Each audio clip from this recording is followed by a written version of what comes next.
नमस्कार। प्राइम न्यूजमा स्वागत छ। म दृष्टिवाणी धिताल। म रितासमा मुखिया। सुरु गरौं अहिलेसम्मका हेडलाइन्सबाट। संसदीय समिति र टीआरसी विधेयकमा एमालेको बार्गेनिङ, सहमति खोज्ने प्रचण्डको प्रयास निष्कर्षविहीन। सम्मानजनक भागभण्डा हुनुपर्ने ओलीको माग, कांग्रेस सशंकित। भारतमा कोरोना संक्रमण बढ्दा नेपालमा जोखिम, खोप व्यवस्थापनमा सरकार असफल। तेस्रो डोज लगाउनेको संख्या न्यून, अनुदानको 5 लाख डोज प्रयोगविहीन। विद्युत प्राधिकरणले सेवाग्राहीहरूबाट 40 अर्ब 12 करोड महसुल उठाउन बाँकी। 5 अर्ब भन्दा बढी सडक बत्तीकै बक्यौदा, प्राधिकरणले सार्थक पहल नगरेको भन्दै आपत्ति। सुडानमा विपक्षी समूह आरएसएफद्वारा ईदलाई लक्षित गर्दै 72 घण्टे युद्ध विरामको घोषणा। संघर्षमा ज्यान गुमाउनेको संख्या 300 नाग्यो, हजारौंले छाडे राजधानी। र एसीसी प्रिमियर कपमा ओमान विरुद्ध नेपाल 84 रनले विजयी। कुशल मल्लक विस्फोटक शतकीय पारी, लामिछानेको नाममा विश्व कीर्तिमान कायम।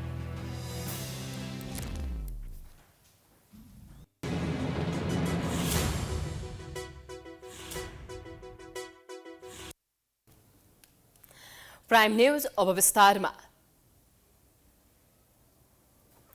संसदलाई प्रभावकारी बनाउने र संसदमा विचाराधीन विषयहरूमा सहमति जुटाउने अभिप्रायले शीर्ष 3 नेताहरूबीच पटक पटक छलफल हुँदा पनि सहमति भने जुटेन।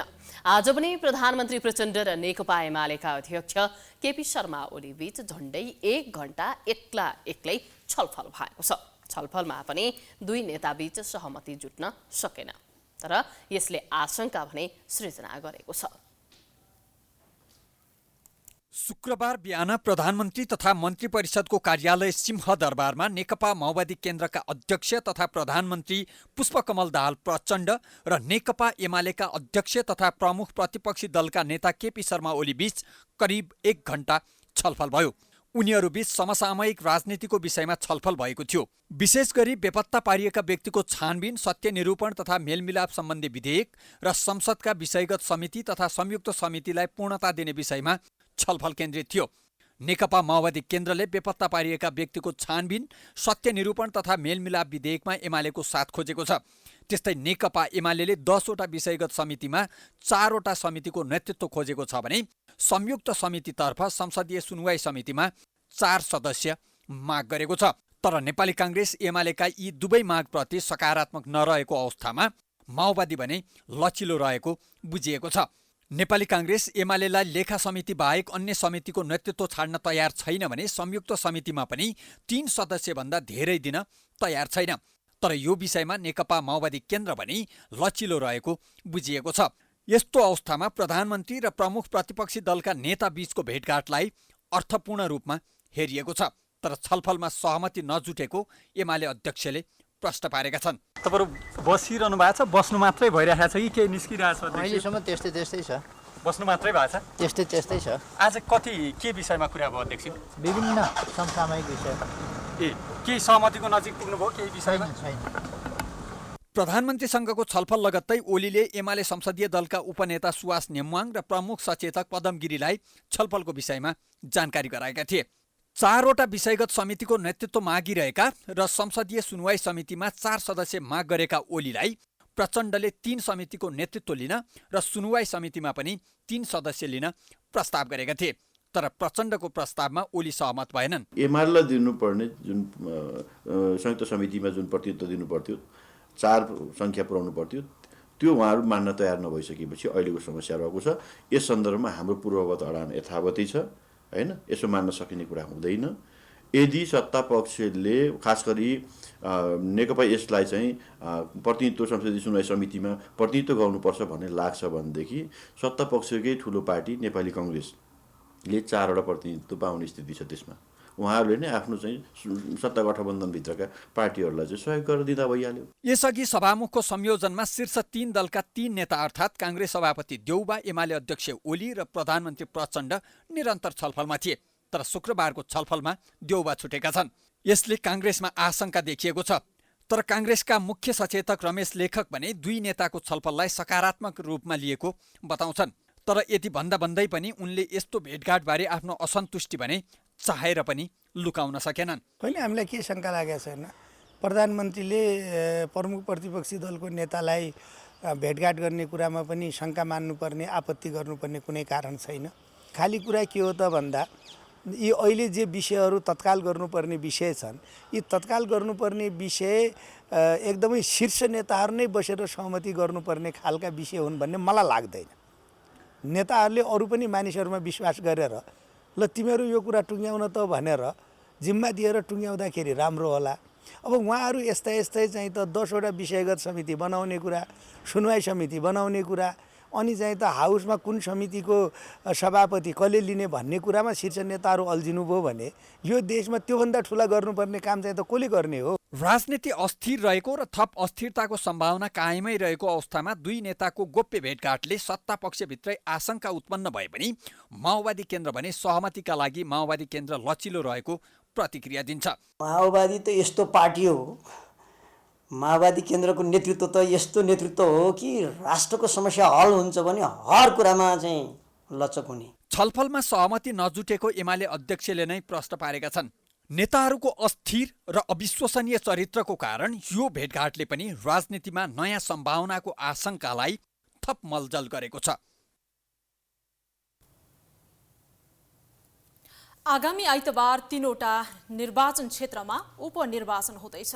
निर्वाचन कार्यक्रम अनुसार गैरातीदेखि मौन अवधि सुरु भइसकेको छ।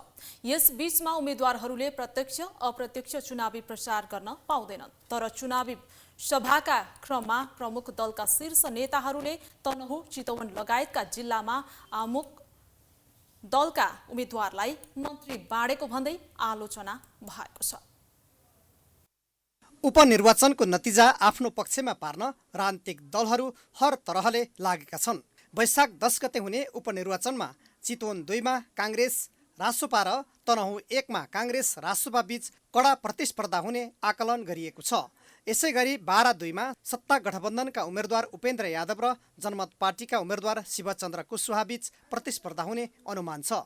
सत्ता निर्माणमा महत्त्वपूर्ण नभए पनि विचार निर्माणमा महत्त्वपूर्ण भूमिका खेल्ने हुँदा जसरी पनि आफ्ना पार्टीका उम्मेद्वारलाई जिताउन दलहरूले प्रयास गरिरहेका छन्।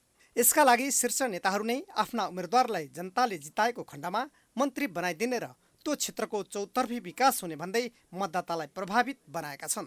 सत्ता गठबन्धनले उपनिर्वाचनमा आफ्ना उम्मेद्वारलाई जिताए मन्त्री बनाउने र सो क्षेत्रको चौतर्फी विकास हुने भन्दै भोट तान्न लागि परेका छन्। चितवनमा आयोजित सभामा काङ्ग्रेस सभापति शेरबहादुर देउवाले काङ्ग्रेस उम्मेद्वार जितनारायण श्रेष्ठलाई जिताए मन्त्री बनाउने आश्वासन दिए। तनहुँमा सम्बोधन गर्ने क्रममा प्रधानमन्त्री पुष्पकमल दाहाल प्रचण्डले गठबन्धनका उम्मेद्वार गोविन्द भट्टराईलाई जिताए मन्त्री बनाउने आश्वासन बाँडेर जनतासँग मत मागेका थिए। हामीले जितनारायण श्रेष्ठलाई विधायक बनाएका छौँ। जितनारायण श्रेष्ठ जहिले पनि शेरबहादुरले मलाई टिकटै दिए भन्नुहुन्थ्यो। जितनारायण मस्ती रिसाए जहिले पनि यसपालि टिकट पनि पाइन्छ, हार्न पाइन्न है। तर आज त्यो मात्रै होइन, जिते भने मैले मन्त्री बनाउनु प्रधानमन्त्री प्रचण्डलाई सिफारिस गर्छु। मान्य शेरबहादुर देउवाजीले भनि नै सक्नुभयो, उहाँ मन्त्री हुनुहुन्छ भन्नुभयो। म प्रधानमन्त्री छु, मन्त्री बनाउने मैले हो। अहिले तपाईँहरूले रामचन्द्रजीलाई जस्तै अत्यधिक मतले गोविन्द भट्टराईजीलाई गठबन्धनका साझा उम्मेद्वार नेपाली कङ्ग्रेसको चुनाव चिन्ह रुख चिन्हमा मतदान गरेर उहाँलाई विजयी गराउनुहोस्। बाँकी काम शेरबहादुर देउवाजीले जिम्मा लिइसक्नुभयो। शेरबहादुर देउवाजीसँगै छु, म यही कुरा तपाईँहरूलाई भन्न चाहन्छु। राजनीतिका जानकारले भने राजनीतिलाई व्यापार बनाइएको र समाजले पनि मान मर्यादा र इज्जतका साथ हेर्ने हुँदा राजनीति गर्नेहरू पनि मन्त्रीको पदमा पुग्न अनेकौं उपाय खोज्ने बताउँछन्। नेताले पनि आफ्नो स्वार्थ अनुसार चुनाव जित्नै पर्ने दबावका कारण अनेक प्रलोभन अन्तर्गत मन्त्री पद बाँडेको हुन सक्ने बताउँछन्। राजनीतिमा मतदातालाई आफ्नो पक्षमा पार्नको लागि पार्टीका शीर्ष नेतृत्वहरू गएर भाषण गर्ने, भोट माग्ने, यी कुराहरू ठिकै हुन्छन्। स्वाभाविकै हो र कहिलेकाहीँ अस्वाभाविक किसिमको आश्वासन त्यो कुरा त मलाई लाग्छ मतदाताले बुझ्ने कुरा हो अस्वाभाविक किसिमको आश्वासन हो कि होइन राज्यको पदमा बसेका मान्छेहरूले राज्यको साधन स्रोतबाट कुनै उम्मेदवारको लागि भोट माग्नको लागि त्यो साधन स्रोतको चाहिँ दोहन गर्न मिल्दैन त्यो नेपाली जनताको कर हो चाहे त्यो जुन पार्टीको नेतृत्वले गरेको होस् त्यो चाहिँ गर्न मिल्दैन त्यो निर्वाचन आयोगले पक्कै पनि हेरेको होला निर्वाचन जित्नकै लागि दलहरूले सिद्धान्त नीति कार्यक्रमलाई व्यवस्था गर्दै अप्राकृतिक गठबन्धन गरेका छन् त्यति मात्र होइन दलका शीर्ष नेताहरू नै निर्वाचनमा मतदातालाई प्रभावमा पार्न मन्त्री पद बाँड्दै हिँड्नुलाई कतिपयले मतदाता प्रभावित पार्ने कुटिल चालको रूपमा पनि व्याख्या गरेका छन् यही वैशाख 10 गते हुने उपनिर्वाचनको प्रचार प्रसार गए राति 12 बजेदेखि निषेध गरिएको छ उपनिर्वाचन सकिएर मतदान केन्द्र बन्द नहुन्जेलसम्म प्रचार प्रसार निषेध गरिएको निर्वाचन आयोगले जनाएको छ वैशाख 10 गते आइतबार बारा क्षेत्र नम्बर 2 चितवन क्षेत्र नम्बर 2 र तनहुँ क्षेत्र नम्बर 1 मा उपनिर्वाचन हुँदैछ मतदान हुने दिनको अघिल्लो 48 घण्टादेखि मतदानको दिनसम्म मौन अवधि मानिन्छ निर्वाचनलाई स्वच्छ स्वतन्त्र निष्पक्ष विश्वसनीय पारदर्शी तथा भयमुक्त वातावरणमा सम्पन्न गर्न मौन अवधि लागू गरिएको निर्वाचन आयोगले जनाएको छ मौन अवधिमा उम्मेदवारको पक्ष वा विपक्षमा कुनै पनि प्रकारको प्रचार प्रसार गर्न पाइँदैन निर्वाचन प्रचार प्रसार लगायत कुनै पनि प्रकारका छलफल अन्तर्क्रिया सभा सम्मेलन कार्यशाला गोष्ठी आदि गर्न तथा उम्मेदवारको पक्ष वा विपक्षमा कुनै पनि प्रकारको प्रचार प्रसार गर्न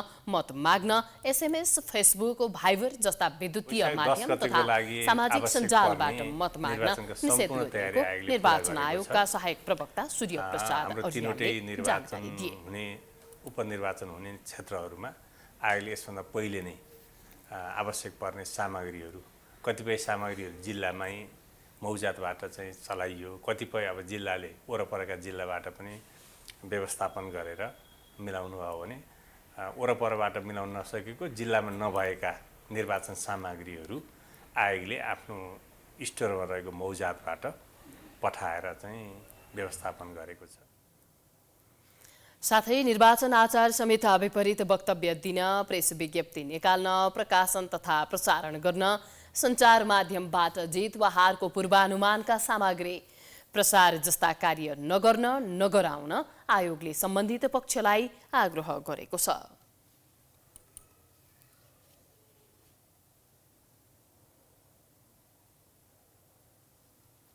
पछिल्लो 24 घण्टामा कोरोना संक्रमणबाट थप 1 जनाको मृत्यु भएको छ 1883 जनामा गरिएको परीक्षणका क्रममा 106 जनामा संक्रमण पुष्टि भएको हो यो अवधिमा थप 1 जना संक्रमितको मृत्यु भएको स्वास्थ्य मन्त्रालयले जनाएको छ मन्त्रालयका अनुसार शुक्रबार 46 जना निको भएका छन् यससँगै सक्रिय संक्रमितको संख्या 414 पुगेको छ पछिल्लो 24 घण्टामा 35,097 जनाले कोरोना विरुद्धको खोप लगाएका छन्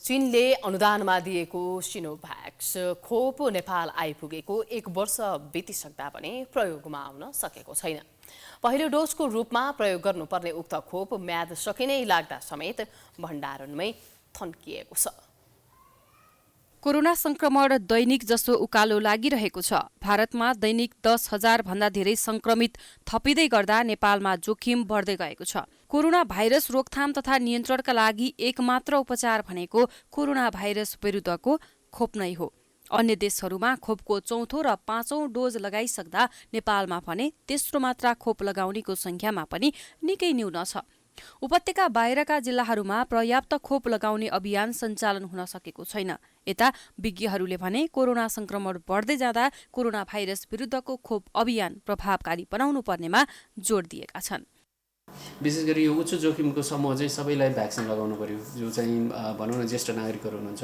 कम्तीमा 50 गतेका जति सबैलाई लगाइदिन पाए राम्रो अनि त्यस पछाडि यो मधुमेह विभिन्न किसिमका यो रोग प्रतिरोधी क्षमता कमजोर बनाउने रोगहरू भएका व्यक्तिहरू दीर्घ रोग हुनेहरू अथवा विभिन्न किसिमका औषधि खाएर चाहिँ रोग प्रतिरोधी क्षमता कमजोर भएका व्यक्तिहरू त्यो औषधि तेस्रो र चौथो डोज खोप लगाउनका लागि सरकारसँग पनि पर्याप्त मात्रामा खोप छैन। तर अनुदानमा आएको खोप भने करिब 1 वर्षदेखि टेकु स्थित खोप भण्डारणमा थन्किएको छ।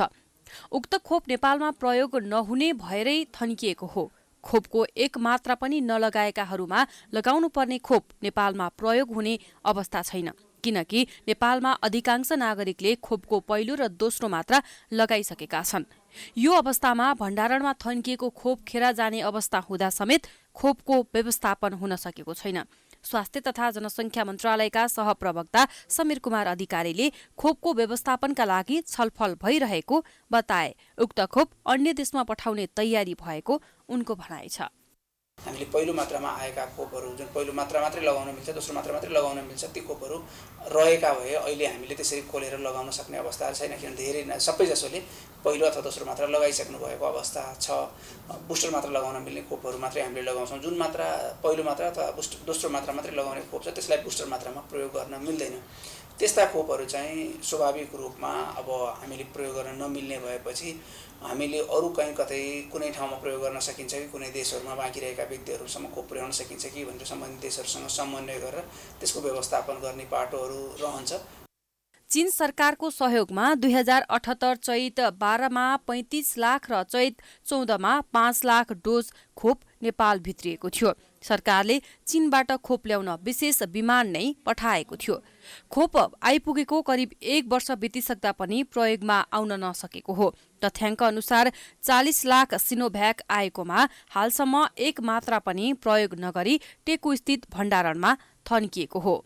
नेपालमा कुल जनसङ्ख्यामा पहिलो डोज 82.8% र दोस्रो डोज 83.1%ले लगाइसकेका छन्। त्यसैगरी लक्षित जनसङ्ख्या अथवा 12 वर्ष माथिका 99.5%ले एक मात्रा र 95.7%ले दोस्रो मात्रा वा पूर्ण मात्राको खोप लगाएको स्वास्थ्य मन्त्रालयको तथ्याङ्क छ। प्राइम न्यूज अझै जारी छ, हामी ब्रेक पछि आउँछौँ।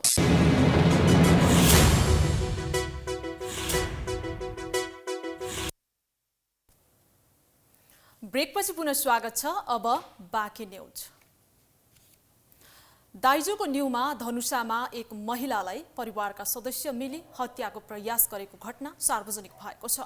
जनकपुरधाम उपमहानगरपालिका 20 स्थित देवपुरा रुपैठाकी श्वेता झालाई श्रीमान राजीव झा, ससुरा शिवशङ्कर झा, सासू र देवरले आगो लगाएर हत्याको प्रयास गरेका छन्।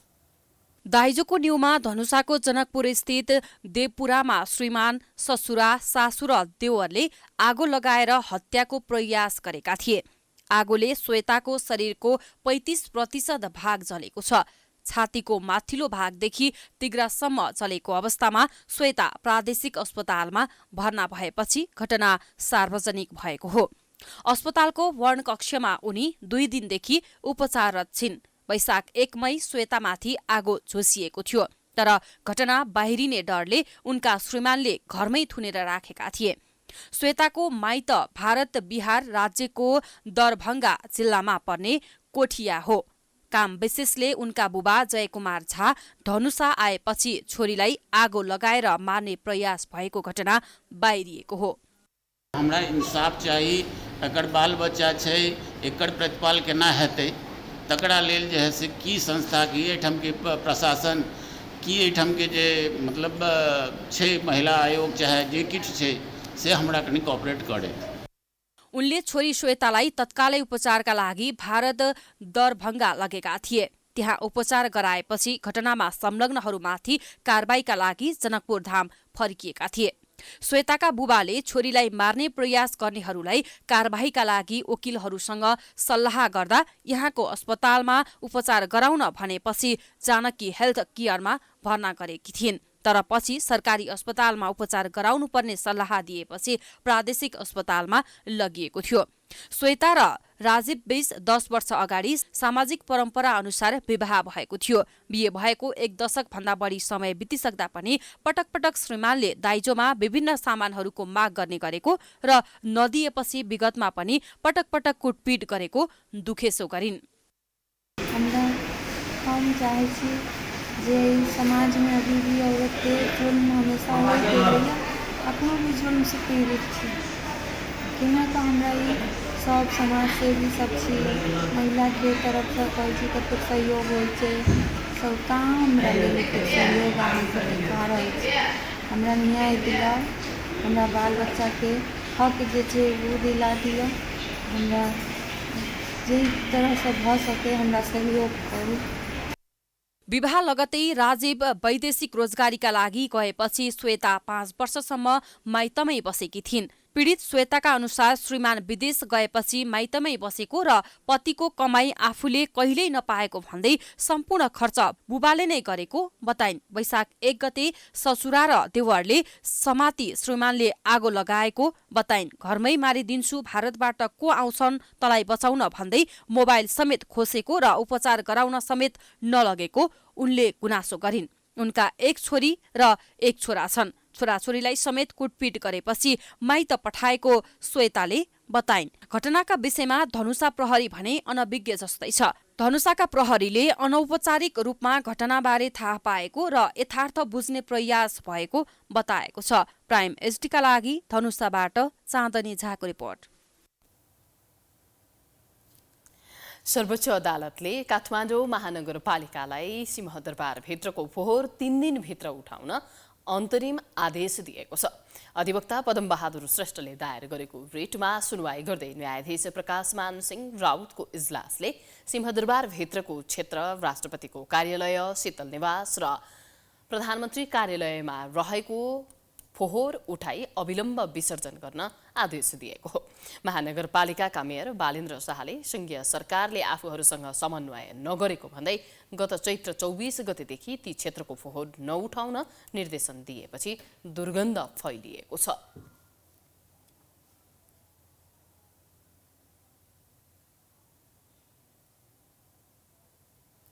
उपप्रधान एवं गृहमन्त्री नारायण काजी श्रेष्ठले मुलुकको विकास र समृद्धिको लक्ष्यका साथ सरकार अघि बढिरहेको बताएका छन्। शुक्रबार काठमाडौँमा आयोजित एक कार्यक्रममा मुलुकको परिवर्तनलाई बलियो बनाउँदै संविधानको सफल कार्यान्वयन गर्दै मुलुकको विकास र समृद्धिको लक्ष्यका साथ सरकार अघि बढेको बताएका हुन्।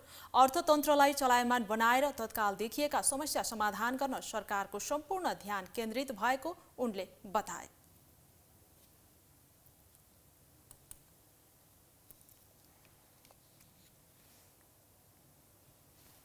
अहिले हामीले अर्थतन्त्रलाई शिथिलताबाट मुक्त गरेर गतिशीलता लगेर चलायमान बनाएर तत्काल देखा परेका समस्याहरू समाधान गर्दै विकास र समृद्धिको यात्रालाई तीव्र बनाउनु र फड्कोको बिन्दुमा पुर्याउनु हो।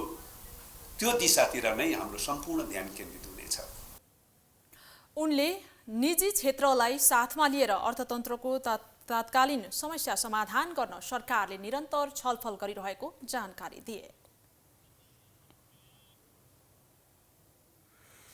आर्थिक मन्दीका कारण दाङका बजार तथा सरकारी कार्यालयहरू सुनसान हुन थालेका छन्। कुनै समय दाङको मालपोत तथा अन्य सरकारी कार्यालयमा काम गर्दा 2-3 घण्टासम्म समय लाग्ने गर्थ्यो।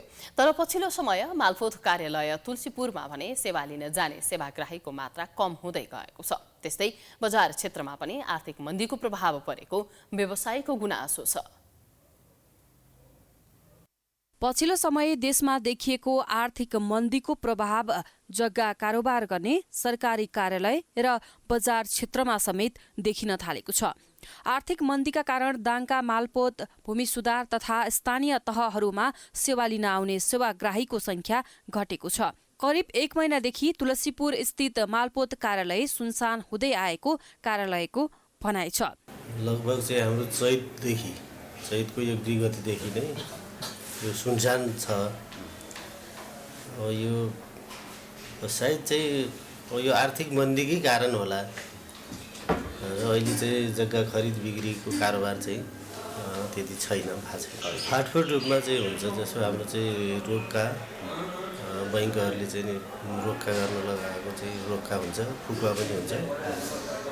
एकदम हाम्रो चाहिँ खरिद बिक्रीको चाहिँ रजिस्ट्रेसन पास चाहिँ एकदमै न्यून छ। कार्यालयमा श्रेष्ठता र जग्गा धनी पूर्जा दिनका लागि कागजको अभाव हुँदा सेवाग्राहीहरूले शास्ति पाएका छन्। पहिलाको जस्तो भिडभाड नहुँदा सेवा सहज रूपमा पाउने भए तापनि कागज अभावका कारण समयमा पूर्जा नआएको सेवाग्राहीको गुनासो छ। काम त भयो, तर यो तपाईँको मालपोतमा जो पूर्जाहरू हुन्छ नि, यसको फर्म छैन भन्छ, पूर्जाहरू दिने गरिराखेको छैन। पहिला आउने हो, कहाँबाट आउने हो, यो राज्यले दिने हो कि अर्थात् व्यक्तिले दिने हो, जो नामसारी गर्ने व्यक्तिले नै दिने हो कि यो हामी अन्यलमा छौँ। लेखापढी व्यवसायीहरूले पनि अहिलेको आर्थिक मन्दीका कारण सेवाग्राहीहरू घट्दै गएको बताएका छन्। उनीहरूले अहिले मानिसहरूले जग्गाको कारोबार भन्दा पनि देशको आर्थिक अवस्थाका कारण आफ्नो पेट पाल्न ध्यान दिने गरेका कारण कारोबार घट्दै गएको बताएका छन्। देश नै धरातलमा पुगिसकेको छ अनि त्यसले गर्दाखेरि जग्गा किन्ने भन्ने त धेरै डाँडा कुरो भइसक्यो। देशको स्थिति के हुने हो, कसो हुने भन्ने सबै हामी नेपाली दाजुभाइ दिदीबहिनीलाई अन्यलै छ होइन। भन्दा अगाडिको तुलनामा त धेरै घटेको छ भन्नु सर, लगभग 75% नै घटेको जस्तो महसुस मैले पनि जग्गा पास गर्न आउँदाखेरि। लगभग एक दिन पुरा हुन गाह्रै हुन्थ्यो, 3-4 दिन लाग्थ्यो योभन्दा पहिले भने छ। अहिले त सेवाग्राहीले बिहान आएसँग त पूजा लगाएर जानुपर्ने अवस्था छ। त्यस्तै तुलसीपुर स्थित यातायात व्यवस्था कार्यालयमा पनि सेवाका लागि जाने सेवाग्राहीहरूको संख्या घट्दो रहेको कार्यालयले जनाएको छ। विगत 3-4 महिनादेखि कार्यालयमा नयाँ गाडी दर्ता कमै मात्रामा भएको कार्यालयको भनाइ छ। दैनिक 1000 भन्दा बढी सेवा लिन आउने कार्यालयमा अहिले 100-200 आउने गरेको कार्यालयको भनाइ छ। नयाँ दर्ता चाहिँ विगत 3-4 महिनादेखि यता अत्यन्तै न्यून मात्रामा आएको छ। नयाँ दर्ता नहुने बित्तिकै एक पाटो काम त्यसै क्लोज नै भयो।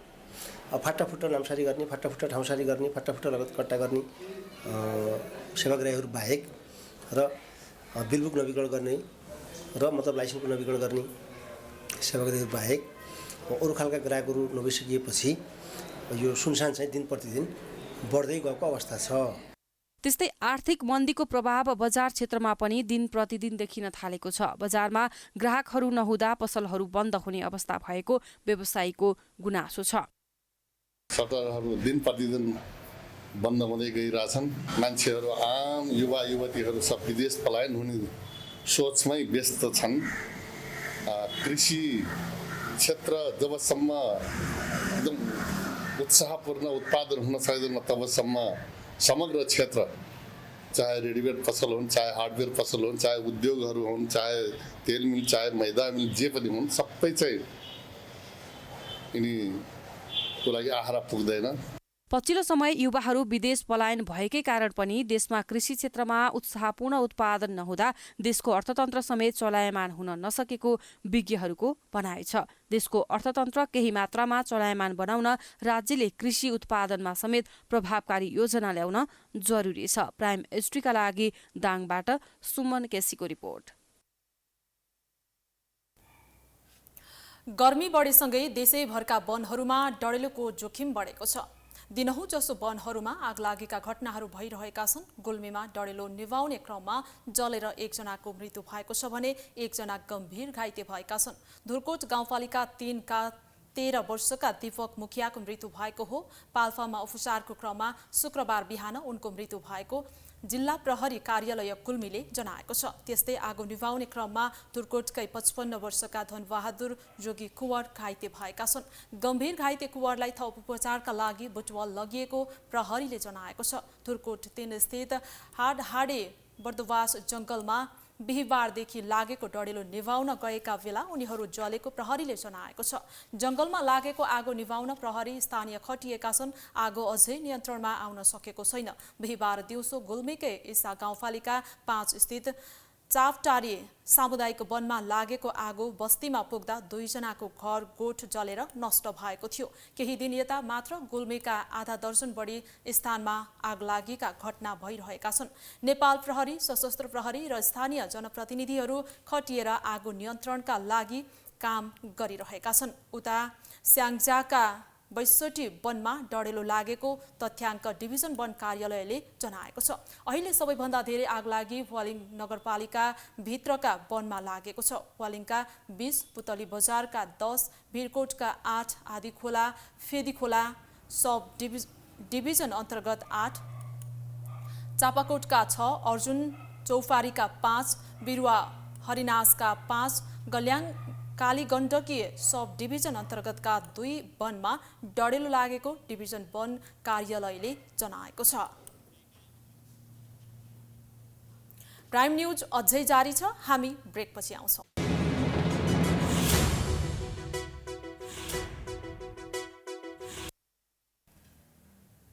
ब्रेकपछि स्वागत छ। अब बिजनेस न्यूज।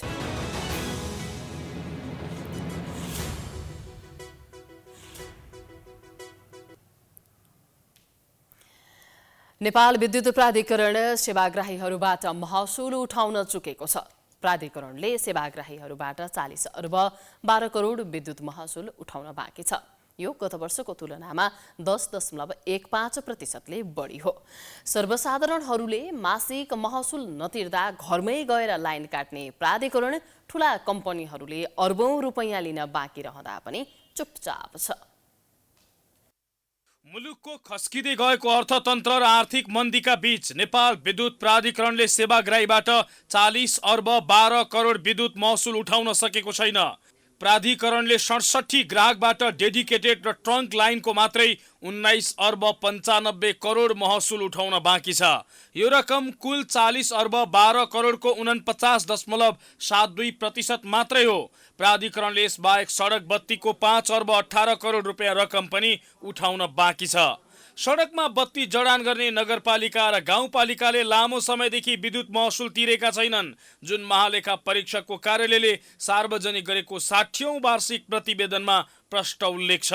बक्यौता महसुल उठाउन विद्युत प्राधिकरणले कार्ययोजना नबनाउँदा समस्या बढ्दै गएको महालेखा परीक्षकको प्रतिवेदनमा उल्लेख छ। बक्यौता महसुल असुल गर्न प्राधिकरणले सम्बन्धितको खाता तथा अन्य कारोबार रोक्का लगायतका प्रक्रिया अपनाउनु पर्ने महालेखाको सुझाव छ। पैसा नै नउठ्ने देखिएपछि प्राधिकरणले उद्योगहरूको विद्युत लाइन काट्न सुरु गरेको छ। प्राधिकरणले गत बुधबार सोनापुर सिमेन्टको लाइन काटेको छ। यो सिमेन्टले डेडिकेटेड र ट्रङ्क लाइन बापतको 32 करोड 94 लाख सहित कुल 74 करोड 59 लाख महसुल तिरेको छैन।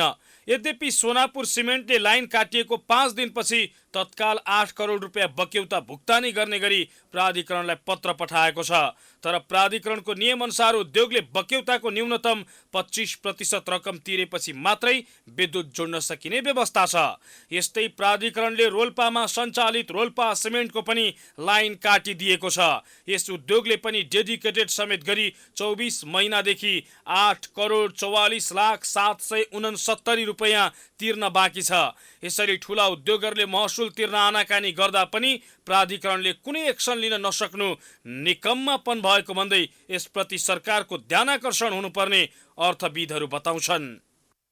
आम नागरिकलाई एक खालको कानुन, एक किसिमले कानुनको प्रयोग गर्ने र उद्योग व्यवसायीलाई अलि प्रभावशाली व्यक्तिहरूलाई, ठुला उद्योग व्यवसायीलाई चाहिँ एउटा किसिमको गर्न हुँदैन। सानो उद्योगी व्यवसायीले भयो भने चाहिँ डराएर पनि तिर्छ। ठुला उद्योग व्यवसायीको चाहिँ प्रभाव हुनाले उनीहरू अलिकति नडराउने पनि रहेछन्। यो कुराको चाहिँ हेरेर न्याय गर्ने काम चाहिँ नेपाल सरकारको हो, विद्युत प्राधिकरणको हो। प्राधिकरणको विद्युत महसुल सङ्कलन नियमावली 2078 मा मिटर रिडिङ गरेको 60औं दिनसम्म महसुल भुक्तानी नगरे बिना सूचना लाइन काट्न सक्ने व्यवस्था छ। यो नियम सर्वसाधारणको हकमा कडाइका साथ लागू गरिएको छ। तर उद्योगहरूबाट 40 अर्ब बढी उठाउन बाँकी रहँदा समेत प्राधिकरणले यसतर्फ कुनै ध्यान दिएको छैन। त्यसो त उद्योगहरूको डेडिकेटेड लाइन सम्बन्धी महसुल पहिलेदेखि नै विवादमा पर्दै आएको छ।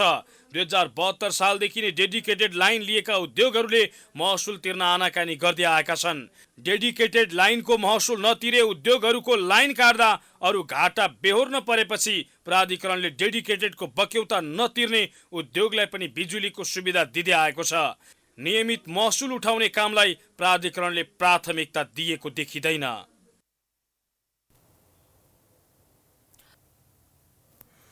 अब स्पोर्ट्स न्यूज।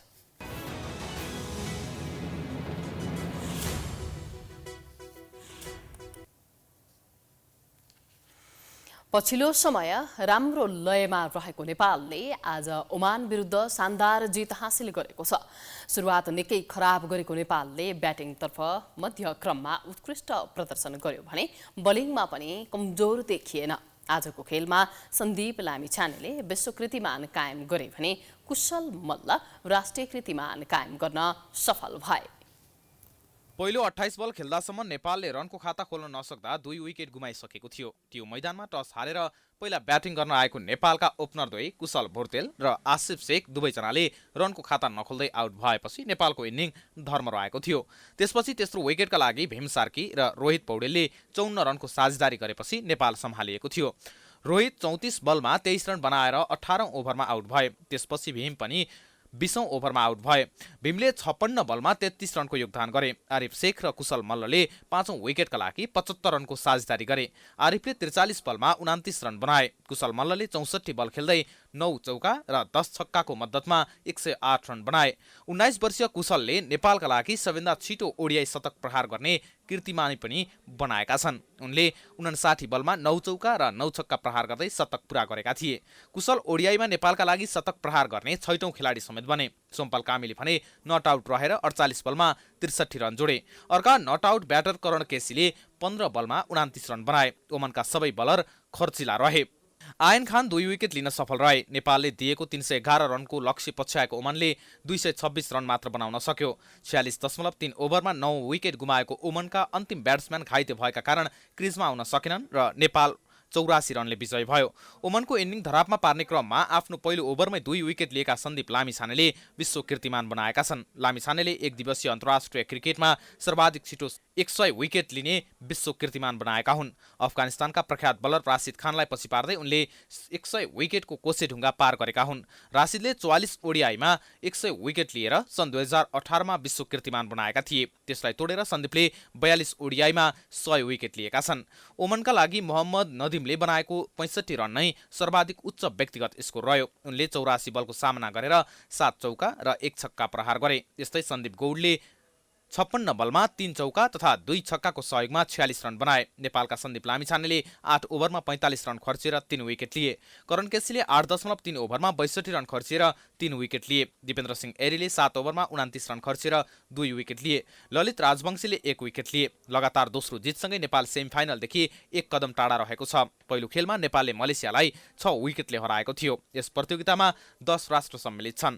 10 टिमलाई 2 समूहमा विभाजन गरेर खेलाइएको छ। समूह ए मा आयोजक नेपालसहित मलेसिया, साउदी अरेबिया, कतार र ओमान छन्। समूह बी मा बहराइन, कुवेत, सिङ्गापुर, हङकङ र युए रहेका छन्।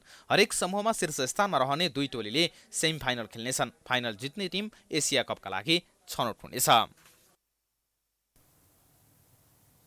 राष्ट्रिय पुरुष बीच भलिबल प्रतियोगिता वैशाख 28 गतेदेखि आयोजना हुने भएको छ। आयोजक सञ्जय मेमोरियल फाउन्डेसनले शुक्रबार काठमाडौँमा पत्रकार सम्मेलन गर्दै वैशाख 28 देखि 30 गतेसम्म आयोजना हुने जनाएको छ। प्रतियोगिता पाल्पाको रानी महलमा आयोजना हुनेछ। राष्ट्रिय खेलकुद परिषद राखेपको सहयोग र नेपाल भलिबल संघको स्वीकृतिमा आयोजना हुने प्रतियोगितामा 7 प्रदेश, 3 विभागीय र आयोजक गरी 11 टिमको सहभागिता रहनेछ। लीग कम नकआउटका आधारमा सञ्चालन हुने प्रतियोगितामा सहभागी टिमलाई विभिन्न समूहमा विभाजन गरेर खेलाइनेछ। प्रतियोगिताको विजेताले 1,50,000, उपविजेताले 1 लाख, दोस्रोले 50 लाख, तेस्रोले 50,000 र सान्त्वना पुरस्कार विजेताले 25,000 पाउनेछन्। फाउन्डेसनले गत वर्ष महिला विधालाई समावेश गरेर प्रतियोगिता आयोजना गरेको थियो। नेपालको बीच भलिबलको विकास र पाल्पाको ऐतिहासिक दरबार क्षेत्र रानी महलको प्रवर्धन गर्ने उद्देश्यले प्रतियोगिताको आयोजना गरिएको आयोजकले जनाएको छ। प्रतियोगिता आयोजनाका लागि नेपाल सरकारबाट 15 लाख बजेट विनियोजन भएको आयोजकले जनाएको छ। हामी प्राइम न्यूजको अन्त्यमा आइपुगेका छौं। जाँदा जाँदै हेडलाइन्स पुनः एकपटक। संसदीय समिति र टीआरसी विधेयकमा एमालेको बार्गेनिङ, सहमति खोज्ने प्रचण्डको प्रयास निष्कर्षविहीन, सम्मानजनक भागवण्डा हुनुपर्ने ओलीको माग, कांग्रेस सशंकित। भारतमा कोरोना संक्रमण दर बढ्दा नेपालमा जोखिम, खोप व्यवस्थापनमा सरकार असफल, तेस्रो डोज लगाउनेको संख्या न्यून, अनुदानको 5 लाख डोज प्रयोगविहीन। विद्युत प्राधिकरणले सेवाग्राहीहरूबाट 40 अर्ब 12 करोड महसुल उठाउन बाँकी।